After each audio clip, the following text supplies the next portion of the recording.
জলবায়ু পরিবর্তনের বিরূপ প্রভাবে ক্রমেই তাপমাত্রা বাড়ছে কুড়িগ্রামে, বাড়ছে নানা রোগ ব্যাধিও। সমস্যা সমাধানে এলাকার ধরন বুঝে দেশীয় জাতের বৃক্ষরোপণের প্রতি গুরুত্ব দিচ্ছেন বিশেষজ্ঞরা।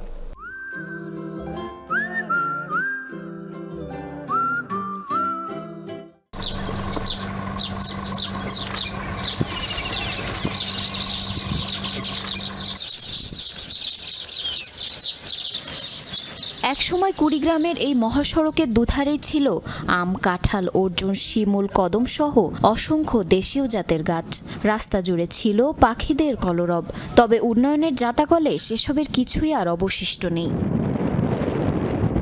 ক্রমেই কমতে থাকা সবুজ আর জলবায়ু পরিবর্তনের কারণে দিন দিন অস্বাভাবিক হারে বাড়ছে তাপমাত্রা। এতে গ্রীষ্মকালের আগেই প্রখর তাপে অনেকের শরীরে দেখা দিচ্ছে নানান সমস্যা। বাড়ছে ডায়রিয়া, হিটস্ট্রোক সহ নানা ধরনের চর্মরোগ। বাচ্চা ছোঁয়া পর অসুখ ছাড়ে না, মুরগি হাঁস সব মরি যাবাইছে। কাম করতে পারি না, 1 ঘন্টা পর আবার বিশ্রাম নেওয়া লাগে, রোদে কাম করতে হলে আবার পানি পিপাসা লাগে। এখন গাছগাছরা নাই, এখন তো তাপ বেশি এসেছে।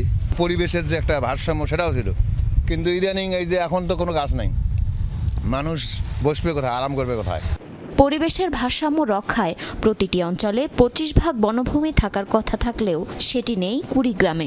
যেখানে যতটুকু বৃক্ষরোপণ হচ্ছে সেখানেও লাভের হিসেব আগে আসছে বলে জানান সংশ্লিষ্টরা। নিজস্ব যেগুলো উদ্ভিদ বা প্রাণী আগে ছিল সেগুলোকে আবারও স্বস্থানে ফিরিয়ে আনতে হবে, এবং ফিরিয়ে আনতে পারলে আমরা এই জলবায়ুর যেটি ক্ষতিকর প্রভাব সেটা থেকে আমরা রক্ষা পেতে পারি। জলবায়ুর পরিবর্তন ও স্বাস্থ্য ঝুঁকির কথা মাথায় রেখে এখনই পদক্ষেপ নেওয়া প্রয়োজন বলে জানান বিশেষজ্ঞরা। এছাড়াও ক্লাইমেট চেঞ্জ ডিলিউশন বা জলবায়ু পরিবর্তনের বিভ্রম মোকাবেলায় স্বাস্থ্য বিভাগ কাজ শুরু করেছে বলে জানান civil surgeon.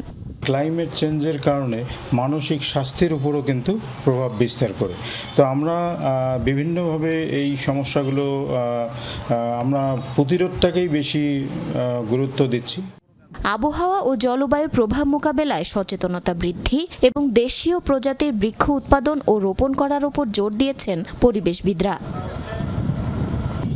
Zarin অর্নি, Jamuna news.